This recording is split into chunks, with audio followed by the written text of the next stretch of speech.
The checkpoint is presented by GM Pharma, the first international multinational pharmaceutical company in Georgia. GM Pharma, to serve those who need it most. As you can see, we won't be running headlines today. What we could have had today is the only headline. Russia started a full-fledged war against Ukraine. Yes, this is yet another reality in the 21st century. The only thing we could hope for is that the West has learned its lesson. There is not a single reset button that could make Russia and its leader, Vladimir Putin, what it is not, a civilized, Western, value-oriented substance. Putin is against the world, even if the world is not able to understand this to the full extent. But to what extent does it realize that yesterday Georgia, today Ukraine, means, for example, a new Berlin Wall in the middle of Germany someday? Here is what the US President Joe Biden told the world amid the pledges of Ukraine officials to cut off Russia from SWIFT. Here is the full statement from the President. Putin is the aggressor. Putin chose this war, and now he and his country will bear the consequences. Today, I'm authorizing additional strong sanctions and new limitations on what can be exported to Russia. This is going to impose severe cost on the Russian economy, both immediately and over time. We have purposely designed these sanctions to maximize the long-term impact on Russia and to minimize the impact on the United States and our allies. I want to be clear, the United States is not doing this alone. For months, we've been building a coalition of partners representing well more than half the global economy. 27 members of the European Union, including France, Germany, Italy, as well as the United Kingdom, Canada, Japan, Australia, New Zealand, and many others, to amplify the joint impact of our response. I just spoke with the G7 leaders this morning, and we're in full and total agreement. We will limit Russia's ability to do business in dollars, euros, pounds, and yen to be part of the global economy. We'll limit their ability to do that.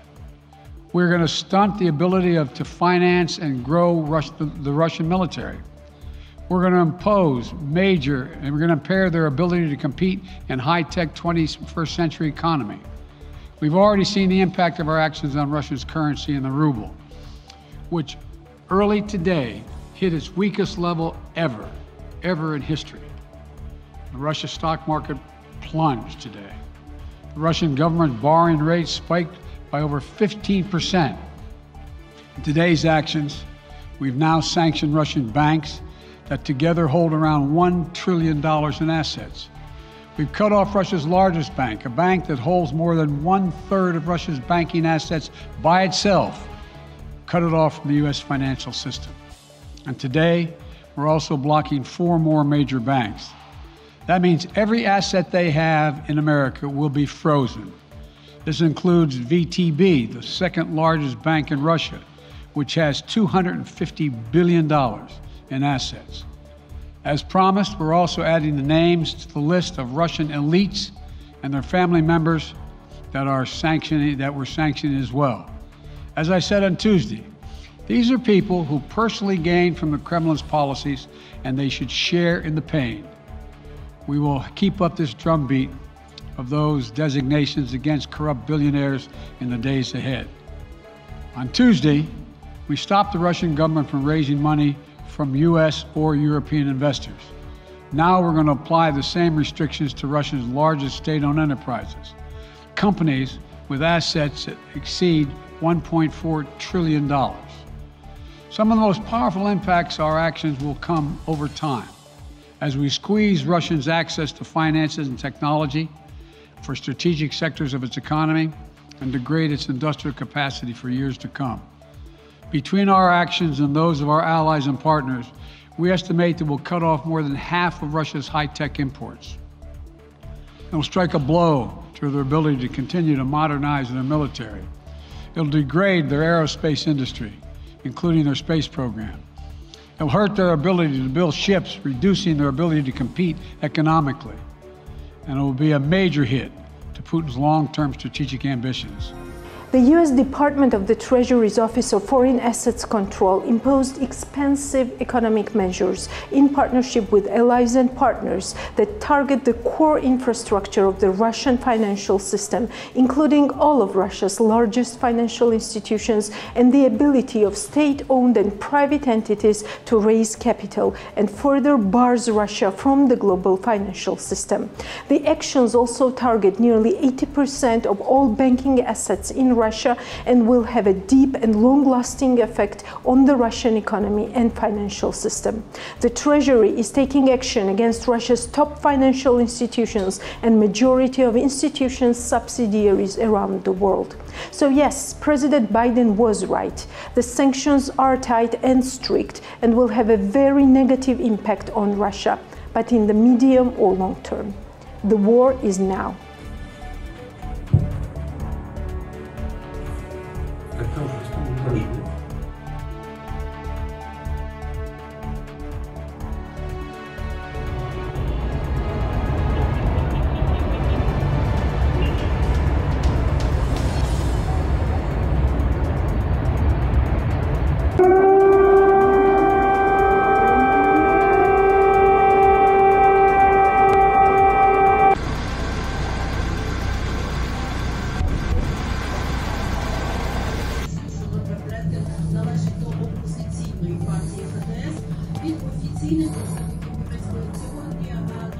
Это пиздец.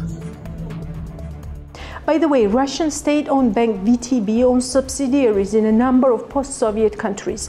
The sanctions imposed by the US were extended to all the bank subsidiaries, including VTB Georgia. As of fourth quarter of 2021, VTB Bank Georgia is the fourth largest player in the banking sector in terms of assets, and that's over 2 billion lari. As of 2021, the bank's loan portfolio amounts to 1.5 billion lari, making it the fifth largest bank. As of the fourth quarter of 2021, the bank's deposits were 1,560 million lari, of which 894 million were term deposits, 227 million were demand deposits, 406 million were current deposits, and 37 million lari were deposits of other banks. According to the financial report, VTB Bank generated a net profit of around 38 million lari, thus occupying the sixth position in the banking system. As of the 2020 financial report, the bank employed around 1,000 people in Georgia. The bank issued a statement this week stating that it has sufficient capital to serve its customer liabilities. Regarding liquid funds, VTB Georgia noted that they had developed a plan with the NBG to ensure the bank's liquidity. The bank has a chartered capital of 410 million lari, which is supplemented by subordinated loans of 110 million lari from the central bank, and therefore VTB Bank has the opportunity to fully repay the obligations of customers if necessary.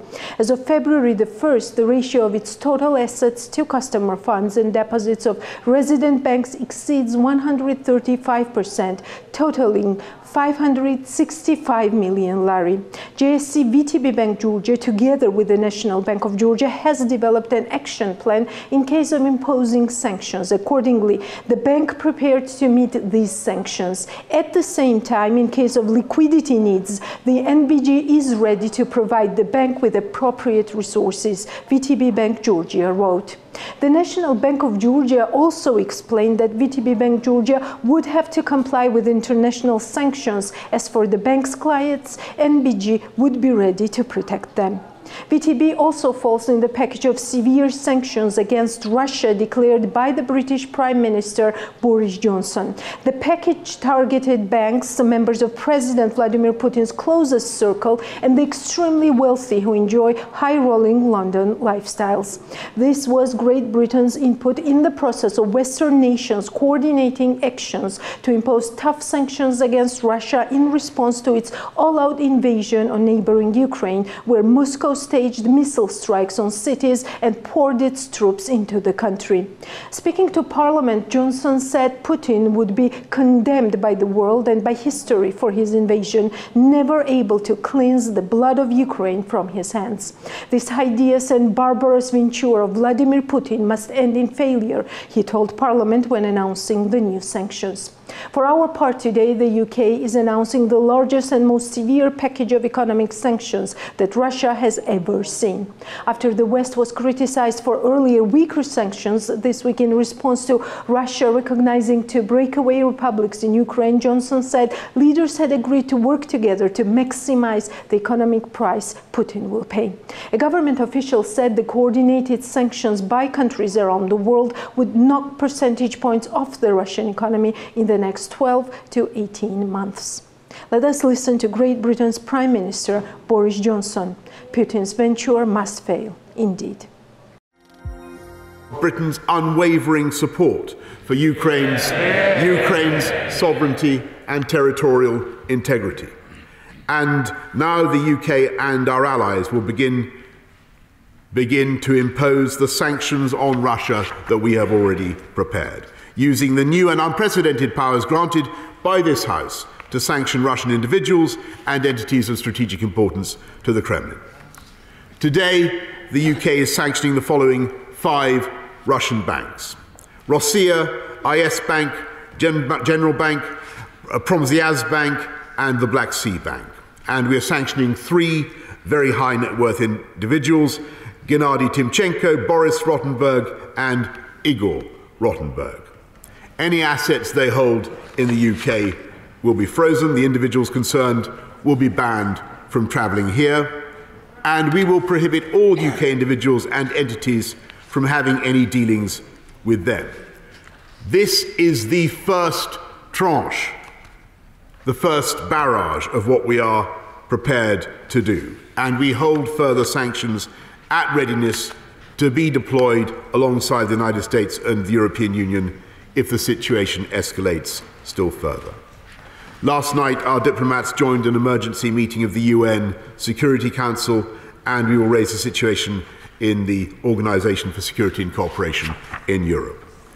And let me emphasize what I believe unites every member of this House with equal determination: the resolve of the United Kingdom to defend our NATO allies is absolute and immovable. On the same front, European Commission Chief Ursula von der Leyen said sanctions would target strategic sectors of the Russian economy. She tweeted that the package of massive and targeted sanctions approved shows how united the EU is. First, this package includes financial sanctions targeting 70% of the Russian banking market and key state-owned companies, including in defense. Second, the EU targets the energy sector, a key economic area which especially benefits the Russian state. Export ban will hit the oil sector by making it impossible for Russia to upgrade its refineries. Third, EU bans the sale of aircrafts and equipment to Russian airlines. Fourth, the EU is limiting Russia's access to crucial technology such as semiconductors or cutting-edge software. Finally, visas. Diplomats and related groups and business people will no longer have privileged access to the European Union. European Commission Chief Ursula von der Leyen tweeted. The Checkpoint is presented by GM Pharma, the first international multinational pharmaceutical company in Georgia. GM Pharma, to serve those who need it most.